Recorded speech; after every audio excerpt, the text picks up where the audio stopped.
everybody, welcome back to my channel. I'm Shramana Das and I make videos about higher education in abroad, lifestyle in Germany and much more. So in today's video, I'm going to talk about everything about bachelors in Germany. मेरे पास इतना ज़्यादा queries आता है कि आपको कैसे bachelors करना है जर्मनी में. मास्टर्स का जो प्रोसेस है it's still a very straight forward process, but जो बैचलर्स की प्रोसेस है वो थोड़ी सी ओवरवेलमिंग है. सो इस वीडियो में मैं सब कुछ इन डिटेल कि अगर आप सोच रहे हो जर्मनी में बैचलर्स करने आने का तो क्या क्या प्रोसेस रहेगा, एवरीथिंग A to Z मैं इस वीडियो में बताऊंगी. सो इस वीडियो को लास्ट तक देखिएगा and if you like this sort of videos please do consider subscribing and if you are already a member of this family then thanks for watching.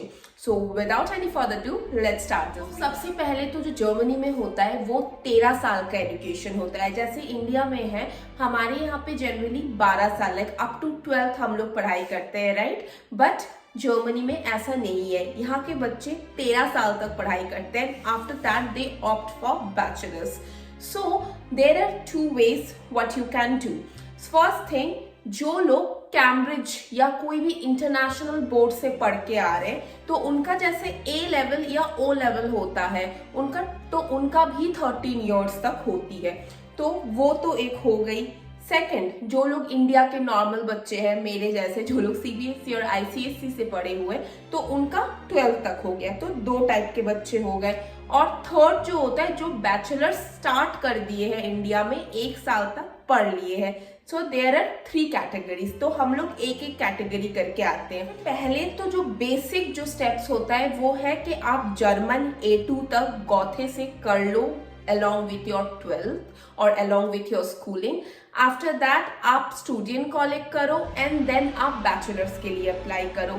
Now अगर आप 13 साल का एजुकेशन कर रहे हो, that is either you are from Cambridge school or you have done at least 1 year bachelor's from India. That is, अगर आप bachelor's graduation India में स्टार्ट कर दिए हो और आपकी फर्स्ट ईयर हो गई है तो आप स्टूडेंट कॉलेज स्किप कर सकते हो. आपको स्टूडेंट कॉलेज की जरूरत नहीं है.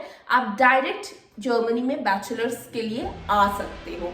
सेकंड, जो लोग 11th-12th दिए हो, राइट, जो लोग सिर्फ 12th तक पढ़े हो इंडिया में CBSE ICSE स्टेट बोर्ड से, उनके लिए पहले तो आपको A2 तक करना ही पड़ेगा. उसके बाद आपको स्टूडेंट कॉलेज करना पड़ेगा जर्मनी में आके and then you can go for your bachelors university, right. अब जो रिक्वायरमेंट है वो क्या है. जो वीजा मिलती है आपको बैचलर्स करने के लिए वो आपको मिलती है लैंग्वेज वीजा. तो उसके लिए अभी की जो रिसेंट रूल्स है उसके हिसाब से आपको A2 तक तो आना ही पड़ेगा. तो क्या होता है ना कि जर्मनी में 80% of the bachelors course German Deutsche में पढ़ाई जाती है. उसके लिए आपको A2 तक इंडिया से करना पड़ेगा गौथे का. उसके बाद आप लैंग्वेज वीजा के लिए अप्लाई कर सकते हो. और आप A2 के साथ जब कर रहे हो ना, उसके साथ ही आपको आपकी बैचलर्स की जो यूनिवर्सिटी, शायद आप मैकेनिकल इंजीनियरिंग पढ़ना चाहते हो तो उसके लिए आपको अप्लाई करनी पड़ेगी with all your documents like 12th certificate, 10th certificate and everything. और आपको मिलेगी कंडीशनल एडमिट. क्यों? क्योंकि आपकी स्टूडेंट कॉलेज तो अभी तक हुई नहीं है, राइट, इसीलिए. तो एक बार आप को लैंग्वेज वीजा मिल गया on the basis of your A2 certificate, इसके बाद आपको जर्मनी में आना पड़ेगा. उसके बाद आपको सबसे पहले तो लैंग्वेज सीखनी पड़ेगी, that is up to B2 और C1. उसके बाद what you have to do is that you have to go for student college. Student college क्या होता है? स्टूडेंट कॉलेज होता है जो गैप होती है ना जर्मन बच्चा और किसी भी फॉरेन बच्चे पे 13 इयर्स ऑफ एजुकेशन, क्योंकि हम तो 12 साल की एजुकेशन करके आते हैं, वो 1 साल के गैप को ब्रिज करने के लिए this is the student college. तो वो आप किसी भी 2 टाइप की यूनिवर्सिटी से कर सकते हो. One is private and one is public.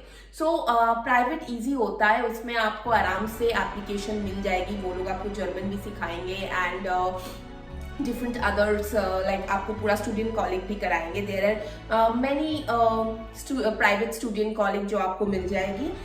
जो पब्लिक होती है उसके लिए आपको एक एंट्रेंस एग्जाम देना पड़ता है and then only you can go for the public. So ज़्यादा कुछ मैटर नहीं करता है. You can, if you want to save your time, just go for any private student college and you will be sorted. Once आपकी student calling हो गई, उसके बाद आप आपकी बैचलर स्टार्ट कर सकते हो किसी भी पब्लिक या प्राइवेट यूनिवर्सिटी से। So this is the whole procedure जैसे आपको जाना पड़ेगा। नाउ स्टूडेंट कॉलेज सिर्फ उनके लिए ही है जो लोग 12th करके जाएंगे। बाकी जो लोग कैम्ब्रिज बोर्ड या तो जो लोग 1 साल का बैचलर्स करके जा रहे हो उनके लिए स्टूडेंट कॉलेज स्किप है।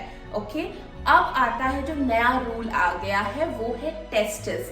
बैचलर्स करने के लिए अब टेस्ट्स मैंडेटरी है। तो किसके लिए है? सबके लिए है गाइस। बस जो लोग IIT JEE क्लियर्ड है वो लोग टेस्ट्स नहीं देंगे, वो लोगों के लिए टेस्ट्स एग्जेम्प्टेड है। बाकी जो लोग फर्स्ट ईयर्स ऑफ बैचलर्स करके जा रहे हो, जो लोग 12th करके जा रहे हो, जिसकी भी इंडियन एजुकेशन है, सबके लिए टेस्ट्स अब बैचलर्स के लिए मैंडेटरी हो गया। अब कुछ प्रोग्राम्स है जर्मनी में जिसके बारे में बहुत रेयरली बात की जाती है, वो है English taught programmes in bachelors. काफी कम होती है but there are some courses in TUM in RTH जो इंग्लिश टॉट है, बैचलर्स प्रोग्राम, राइट। तो उनके लिए आपको जर्मन प्रोफिशिएंसी की जरूरत नहीं है। आप आपकी IELTS का रिजल्ट दिखाएंगे, स्टूडेंट कॉलिंग करेंगे and you can go for your bachelor. Student calling है ना, स्टूडेंट कॉलिंग का जो पढ़ाई होती है वो डिफरेंट टाइप की होती है। It can be medical, like M is medical, T is for mathematical, W is for business, G for humanity and S for language degree. या तो आपको जिस कोर्स में जाना है, जैसे सपोज आपको मैकेनिकल इंजीनियरिंग करने जाना है तो आपको T में एग्जाम देना पड़ेगा स्टूडेंट कॉलेज में। अगर आपको मेडिकल साइंस रिलेटेड किसी पे जाना है तो आपको M रिलेटेड एग्जाम्स देने पड़ेंगे स्टूडेंट कॉलेज में। तो ऐसे डिवाइडेड रहता है स्टूडेंट कॉलेज। यही है होल प्रोसेस कैसे आपको बैचलर्स के लिए आना है जर्मनी। कुछ और डाउट हो तो आप प्लीज कमेंट करके मुझे बताइए। And that's all. I hope this video is beneficial for you and if it is please do consider subscribing, like my video, share my video and also follow me on Instagram. Bye bye, stay happy, stay blessed.